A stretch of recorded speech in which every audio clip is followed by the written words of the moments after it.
Shalom and good morning everyone. పరిశుద్ధులందరికీ ఉదయకాల శుభవందనములు తెలియపరుస్తున్నాను. ఇది నా కృపా వాక్యం చూసుకుందాము. ఆమోసు గ్రంథము 3వ అధ్యాయము 2వ వచనం.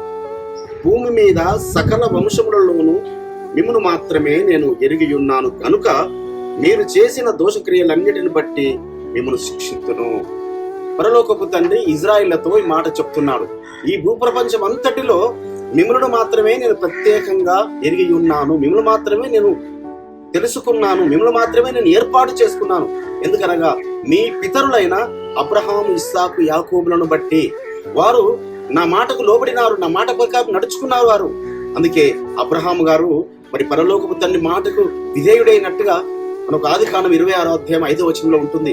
ఆయన నియమించిన నియమములన్నిటినీ, ఆజ్ఞలన్నిటికీ, కట్టడలన్నిటికీ ఆయన విధేయుడయ్యాడు. కాబట్టి అబ్రహాము గారిని బట్టి మరి ఇజ్రాయిల్ని ఏర్పాటు చేసుకున్నట్టుగా మనం చూస్తున్నాము పరిశుద్ధులారా. కానీ మరి అబ్రహాం గారు చాలా మంది అనుకుంటారు అబ్రహాం గారు ఆరంభంలో విగ్రహారాధికుడని. ఆయన ఎంత మాత్రం విగ్రహారాధికుడు కాదు, ఆయన ధర్మమును బాల్యం నుంచి నేర్చుకున్నవాడు. కానీ వారి తండ్రి మరి తేరావు ఆయన మరి నిమ్రోజు చక్రవర్తికి లోబడి విధేయుడై ఆయన విగ్రహాలు, తన ఇంట్లో ఉన్న విగ్రహాలు పెట్టుకున్నాడు. ఆ విగ్రహాలను తీసి లయం చేశాడు అబ్రహాం గారు. అగ్నిగుండానికి గురయ్యాడు. అగ్ని పరీక్షలో 3 దినములలో తర్వాత కూడా ఆయన మరి క్షేమంగా బయటకు వచ్చాడు. కాబట్టి మరి ఇజ్రాయేల్ ఎడల కూడా పరమ తండ్రి నజరేయుడైన యోషువ ఆయన ఈ లోకానికి వచ్చినప్పుడు వారి మీదనే దయా జాలి ఆయన చూపెట్టాడు. నేను మిమ్మల్ని మాత్రమే ఎరిగి ఉన్నానన్నాడు. నా గొర్రెలు నా స్వరం వింటాయన్నాడు. అనేక సార్లు ఆ కొండల మీద కూర్చొని ఆయన ప్రసంగం చేస్తున్నప్పుడు వేల కొలది జనులు వస్తున్నప్పుడు నేను మిమ్మల్ని మాత్రమే ఎరిగి ఉన్నాను, మిమ్మల్ని మాత్రమే ప్రత్యేకపరుచుకున్నాను.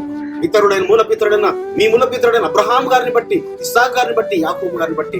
కాబట్టి పరిశుద్ధులారా మనల్ని కూడా ఆ మూలపితరుడైన అబ్రహాం గారిని బట్టి మనల్ని ఆ గొర్రెల గొప్ప కాపరైన యోషువ మనల్ని ఎరిగి ఉన్నాడు, మనల్ని ఏర్పాటు చేసుకున్నాడు.